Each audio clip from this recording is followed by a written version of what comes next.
Shin diawali dengan Jin Sowun yang menatap Seong Moran sebelum akhirnya berkata, "Nona Seong, apa kau ingin mengatakan kalau sekte Taiyi seharusnya hanya pasrah menerima seluruh penghinaan itu? Begitukah?" Mendengar pertanyaan tersebut, Seong Moran seketika terperanjat.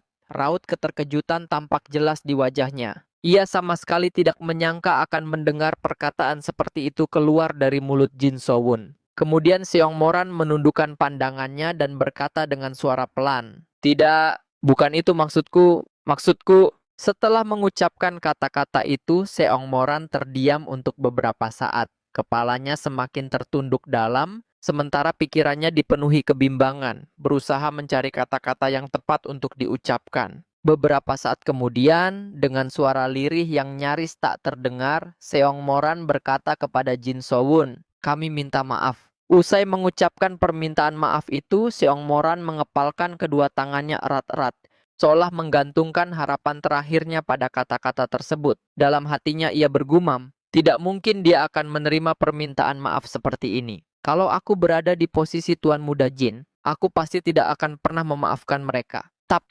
Namun secara tiba-tiba Jin Sowun angkat bicara. "Aku mengerti, angkat kepalamu." Mendengar ucapan itu, Seong Moran kembali tersentak. Keterkejutan yang mendalam terpancar jelas dari wajahnya saat ia menatap ke arah Jin Sowun. Kemudian Jin Sowun berkata, "Ini memang bukan permintaan maaf dari orang yang terlibat langsung, tapi aku akan menerimanya. Lagi pula, aku juga merasa bahwa mengharapkan permintaan maaf langsung dari ketua sekte akan menjadi tindakan yang terlalu serakah." Mendengar hal itu, Seong Moran yang masih diliputi keterkejutan tanpa sadar mundur beberapa langkah sebelum berkata dengan terbata-bata, Iya, aku pasti akan memberitahukannya kepada kakek." Namun Jin Sowun segera menghentikannya. "Tidak perlu.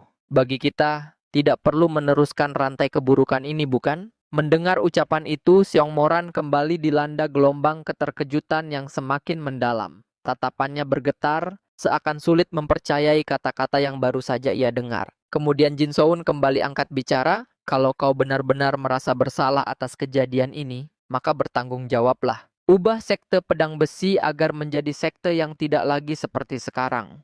Setelah mengatakan hal itu, Jin Sowun meletakkan barang bawaannya ke bawah sebelum melanjutkan ucapannya. Mungkin sekte Taiyi dan sekte pedang besi memiliki banyak perbedaan. Tapi, bukankah pada akhirnya kita semua memiliki akar pohon yang sama, yaitu aliansi Murim? Mendengar perkataan tersebut, Song Moran kembali terdiam. Keterkejutan demi keterkejutan terus menghantam hatinya setiap kali mendengar ucapan Jin Sowun. Sesaat kemudian, ia menatap ke arah Jin Sowun dan bergumam dalam hati, "Ah, kakakku dan kakekku." Karena mereka tidak mampu mengucapkan satu kata permintaan maaf pun, mereka membuat semuanya berakhir seperti ini. Setelah itu, Seong Moran menundukkan kepalanya. Butiran air mata perlahan jatuh membasahi pipinya. Namun begitu menyadarinya, ia segera mengusap air mata itu dengan cepat. Melihat Seong Moran menangis, Jin Sowun langsung panik. "Ah, Nona Seong, air mata seperti itu tidak cocok bagi seorang petarung." Namun secara tiba-tiba, Seong Moran menyodorkan sebuah kotak ke arah Jin Sowun. Sambil mengangkat kotak tersebut, ia berkata dengan nada yang lebih tinggi, "Terlepas dari itu, aku juga anggota sekte pedang besi, jadi tolong terima ini sebagai bentuk ketulusanku." Dan terimalah. Melihat tindakan mendadak itu, Jin Sowun menatap bingung sebelum berkata, apa itu? Apa aku sedang ulang tahun?" Mendengar pertanyaan tersebut, Seong Moran pun menjawab, "Tentu saja bukan. Bukan berarti benda ini sudah cukup untuk menebus atau membuatmu memaafkan apa yang telah dilakukan sekte pedang besi. Tapi seperti yang Tuan Muda katakan, aku juga berharap sekte Taiyi dan sekte pedang besi dapat memiliki hubungan yang baik di masa mendatang. Aku memberikan ini dengan harapan tersebut." Setelah menerima kotak tersebut, Jin Sowun perlahan membukanya. Namun begitu melihat isi di dalamnya, kedua matanya seketika membelalak lebar karena keterkejutan yang luar biasa. Dalam hati Jin Sowun bergumam, sebuah barang yang hanya bisa diterima oleh keturunan langsung sekte pedang besi, Steel Protection Pill, sebuah eliksir spiritual yang sangat berharga, bahkan nilainya tidak dapat dibandingkan dengan Iron Heart Pill. Meski dia adalah Seong Moran, mendapatkan sesuatu seperti ini lagi bukanlah perkara yang mudah. Sementara Jin Sowun masih diliputi keterkejutan, tiba-tiba Song Moran memberi hormat kepadanya. Dengan senyum cerah yang menghiasi wajahnya, ia berkata, "Kalau begitu, aku berharap kita bisa bertemu lagi dengan senyuman di wajah kita di masa mendatang." Mendengar hal itu, Jin So-won segera membalas hormatnya. Senyum cerah yang sama terpancar dari wajahnya saat ia berkata, "Aku juga berharap yang terbaik." Singkat cerita, beberapa hari kemudian di Sekte Taiyi, kini terlihat Jin So-won berdiri dengan ekspresi terkejut sambil menatap ke arah depan. Di hadapannya, ketua Sekte Taiyi bersama para juniornya telah berkumpul untuk menyambut kepulangannya. Namun sebelum ia sempat mengatakan apapun, para juniornya langsung berlarian menghampirinya dan memeluk tubuhnya secara bersamaan. Akibatnya, tubuh Jin So-won kehilangan keseimbangan dan langsung terjatuh hingga tertidur di tanah. Pada saat yang sama, rentetan pertanyaan tanpa henti segera menghujaninya dari segala arah. Bahkan salah satu dari mereka dengan penuh semangat berseru, "Kami juga mau pedang besar itu juga." Mendapat perlakuan seperti itu, Jin So-won hanya bisa tersenyum kecut sebelum berkata, "Teman-teman, kakak senior kalian ini bisa mati kalau kalian terus begini." Namun keramaian yang memenuhi tempat itu mendadak terhenti. Suasana yang sebelumnya riuh seketika berubah hening ketika seseorang melangkah maju dan memanggilnya, "Kakak senior." Mendengar panggilan itu, Jin So-won segera menoleh. "Hah? Eun-ho?" Dan terlihat bahwa murid Sekte Taiyi yang memanggilnya itu adalah Eun-ho.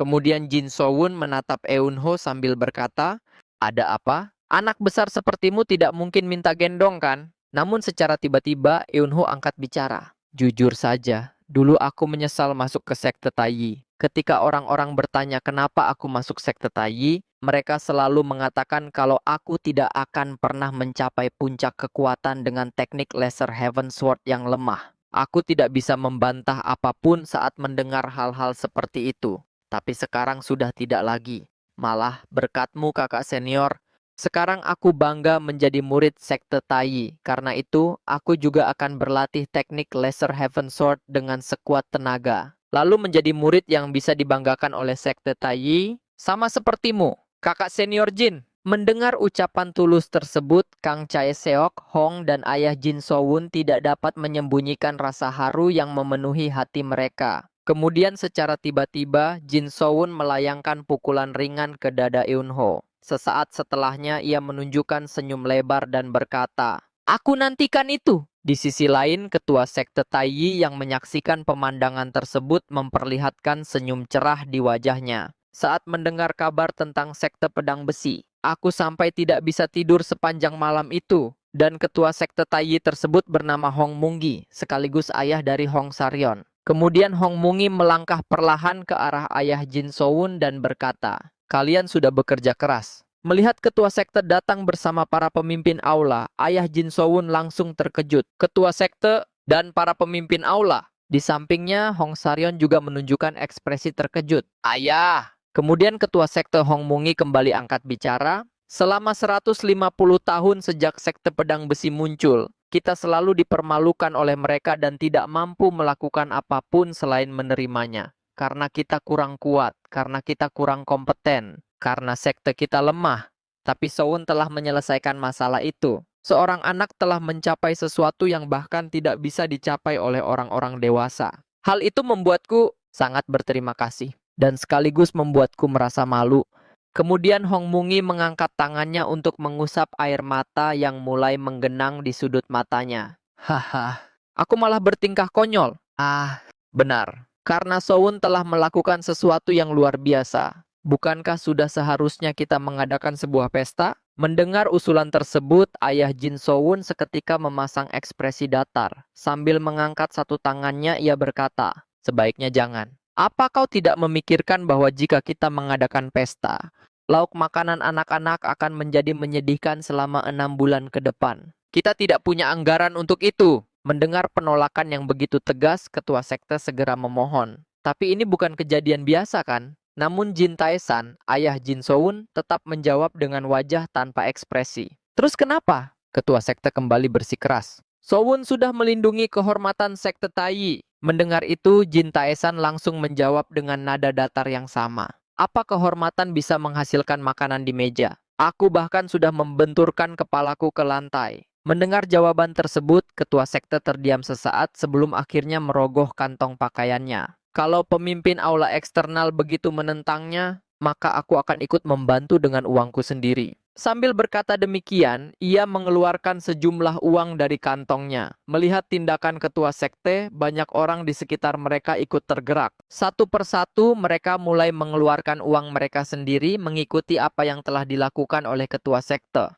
Dalam waktu singkat, sejumlah besar uang telah terkumpul. Jin Taishan yang menerima uang tersebut seketika memperlihatkan ekspresi terkejut. Astaga, ini banyak sekali. Terima kasih. Tak lama kemudian dari belakangnya terdengar suara Jin Sowun. Ayah, apa kita benar-benar akan mengadakan pesta? Mendengar pertanyaan itu, Jin Taishan perlahan menoleh. Pesta? Kemudian dengan tatapan tajam yang mendadak muncul di wajahnya, ia melanjutkan. Apa yang sedang kau bicarakan? Belakangan ini telingaku sedang bermasalah, jadi aku tidak mendengarmu. Kemudian Jin Taishan berbalik dan melangkah memasuki area sekte Taiyi. Melihat punggung ayahnya yang perlahan menjauh, Jin Sowun hanya menatap dengan ekspresi bingung. Dalam hati, ia bergumam, apa aku terlalu banyak berharap? Namun sesaat kemudian, senyum tipis muncul di wajahnya. Tapi ini melegakan, akhirnya dia kembali menjadi dirinya yang normal. Singkat cerita, awan-awan putih tampak menggantung di bawah langit yang diselimuti terik mentari. Di tengah panas yang menyengat, terlihat Jin Sowun dan Hong berdiri di hadapan ketua sekte Taiyi sambil menyerahkan sebuah kotak hadiah yang berasal dari kepala ahli strategi. Sementara itu Jin Sowun bergumam dalam hati, dari 3 Iron Heart Pill yang entah bagaimana kami terima dari kepala ahli strategi. 2 di antaranya diberikan kepadaku dan Saryon masing-masing. Lalu diputuskan bahwa pil yang tersisa akan diberikan kepada murid yang mencapai kemajuan terbesar di masa depan. Dan kemudian ada masalah mengenai ayah Ge Cheolyong, Ge Yeonsok. Di sisi lain, kini terlihat Jin Taeshan memegangi kepalanya dengan kedua tangan. Ekspresinya dipenuhi rasa pening dan frustrasi saat ia berkata, "Gila, dia benar-benar gila. Ketua sekte sudah gila. Harga 3 rumah tamu untuk 1 pil Iron Heart? Astaga. Kenapa dia melakukan itu? Dia bahkan tidak memikirkan orang yang mengelola keuangan. Pemandangan itu kemudian membawa ingatan kembali ke beberapa saat sebelumnya. Saat itu, Ge Yeonsok, ayah Ge Cheolyong, sedang berusaha mendapatkan pil tersebut. Sambil mengangkat 3 jari, ia berkata kepada ketua sekte, "Kalau kau memberikan 1 Iron Heart Pill kepada Cheolyong, aku akan memberimu 3 rumah tamu." Namun ketua sekte menjawab dengan tatapan dingin yang tidak menyisakan ruang untuk tawar-menawar. Aku sudah mendengar apa yang terjadi di sekte pedang besi. Sekte ini terus menghadapi berbagai kesulitan, tapi murid senior Cheolyong hanya minum-minum dan menyaksikan semuanya dari kejauhan. Harga diri sekte yang kami lindungi dengan segenap jiwa ini, apa kau ingin menjualnya begitu saja? Kembali ke saat ini. Jin Sowun memandang ayahnya lalu berkata, tapi berkat itu, murid-murid junior Aula Buseng jadi berlatih lebih keras sekarang. Mendengar hal tersebut, Jin Taeshan yang masih memegangi kepalanya karena pusing langsung menjawab, "Dengar, dengan 3 rumah tamu di Hefei, kita bahkan bisa membeli 5 pil Iron Heart setiap tahun." Mendengar keluhan itu, Jin Sowun hanya terdiam. Dalam hatinya, ia bergumam, dia mengatakan hal-hal seperti itu, padahal jauh di lubuk hatinya. Dia sebenarnya senang karena ketua sekte akhirnya bertindak dengan tegas. Kemudian Jin Sowun melangkah keluar sambil berkata kepada ayahnya, "Aku mau keluar dulu." Mendengar hal itu, Jin Taeshan segera menoleh dan bertanya, "Kau mau kemana?" Jin Sowun menjawab dengan santai, "Aku sudah muak mendengar ayah terus membicarakan soal uang.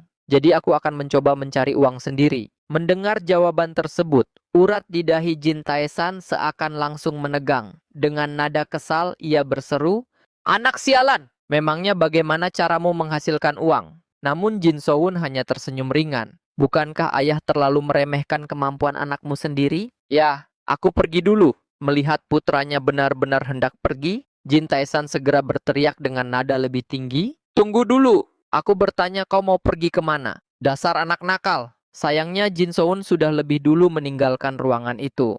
Suara ayahnya perlahan memudar di belakangnya seiring langkahnya yang semakin menjauh. Setelah keluar, Jin Sowun menengadah ke langit sesaat sebelum senyum lebar terukir di wajahnya. Kemudian ia bergumam pelan, "Kemana lagi?" "Tentu saja, ke tempat di mana uang berada."